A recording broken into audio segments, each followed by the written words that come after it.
Hi everyone, this is Sam with Wine News in 5. Before I get to the news, I have a correction. In last week's newscast, I stated that Trump tariffs are hurting U.S. producers due to rising prices on corks, barrels, glass, and winery equipment. While that is mostly true, corks are exempt from higher tariffs, according to key term number 2 under the statement released by the US and EU. Thank you to Nick Jackson, MW, for catching that. On to global news.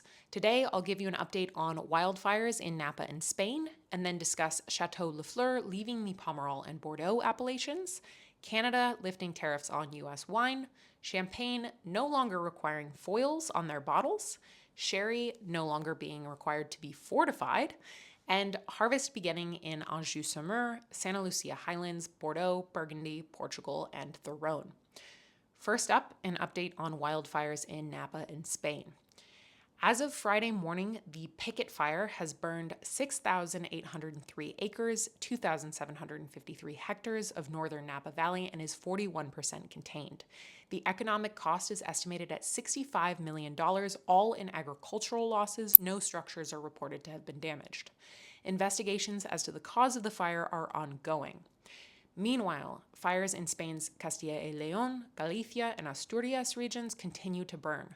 Reuters reports that wildfires have consumed more than 1 million hectares of land so far this year, breaking all records since the EU began tracking wildfires in 2006. Next, Château Lafleur leaves the Pomerol and Bordeaux appellations.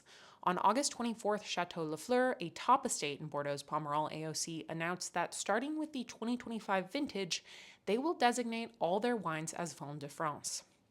2 days later, they clarified the reasons behind the move, explaining in a press release that, faced with a 73% water deficit in March 2025, they altered their vineyard practices in line with actions they found to be helpful in experimental plots they've studied for over a decade.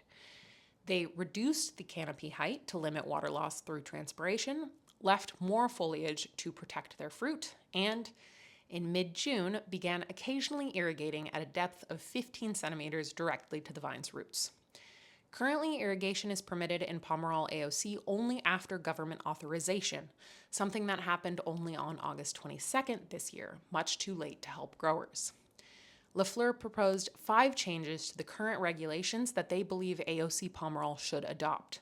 1. Authorizing planting at lower densities. 2. Soil covering techniques such as mulching. 3. The use of canopy shading.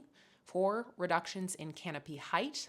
And 5. Irrigation that's carefully controlled and uses only water from outside the public drinking water network. You can expect to hear more on this topic very soon. On to Canada lifting tariffs on U.S. wine.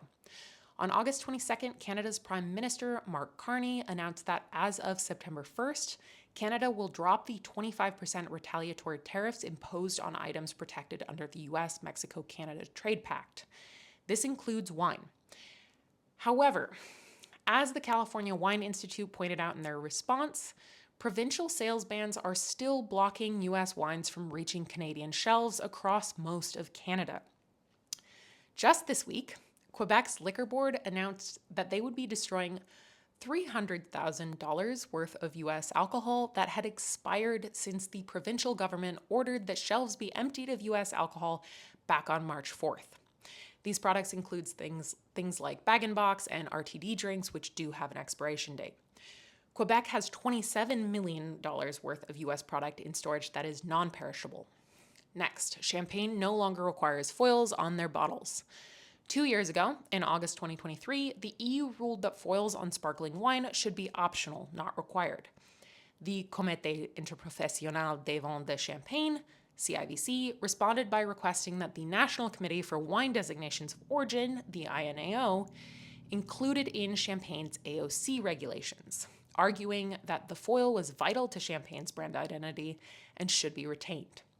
They then initiated an in-depth study on its role and on consumer perception of foils. As the results showed that eliminating foils did not pose a significant risk to overall sales, the CIVC dropped their request on August 27th. This seems like a small thing, but it's nice that producers are no longer obligated to use what eventually just becomes another piece of waste. While foils might help protect corks from bacteria and fungi during long-term storage, only a small proportion of wines are aged. Maybe the ones meant for immediate consumption shouldn't have a foil.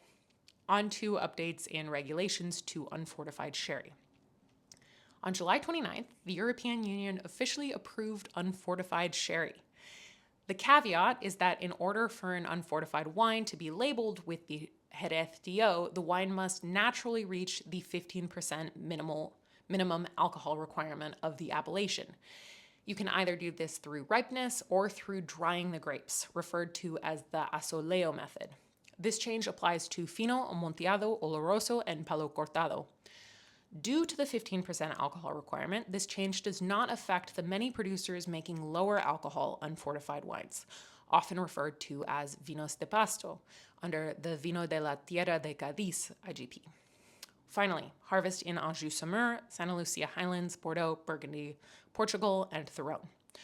On August 18th, Anjou-Saumur began harvest for Cremant. Quality is expected to be good, but yields are low. On August 21st, harvest began in the Santa Lucia Highlands in California with the first grapes destined for sparkling wine. On August 22nd, news listener Julia Runnacles emailed to let me know that Merlot was being harvested for Cremant in the commune of Saint-Michel-de-Fronsac in Bordeaux. Thank you, Julia. As for reds, along with the declaration that they were leaving the Bordeaux appellation, Château Lafleur sent news that they began their red wine harvest on August 26th. Though, since they've given up the appellation, perhaps Château Trollong-Mondot, who began on the 28th, will be considered the first to pick. Also, on August 22nd, news listener Laurent Richer messaged with the news that in Burgundy, Domaine Leflèvre had started their harvest with the Clairvoyant vineyard and that Château de Moulin-Vent would begin picking this week. On August 27th, the drinks business reported that Symington Family Estates has begun harvest in Portugal with white grape varieties in the regions of Douro, Alentejo, and Vinho Verde. On August 28th, Harper's reported that the Rhône Valley has begun harvest, and they're expecting lower than average yields, but high quality. That's all for this episode of the Wine News. If you enjoy this newscast and you'd like to see it continue, please become a member of jancesrobinson.com. And if you have breaking news in your area, please email me at news@jancesrobinson.com. I would really appreciate it. Thank you.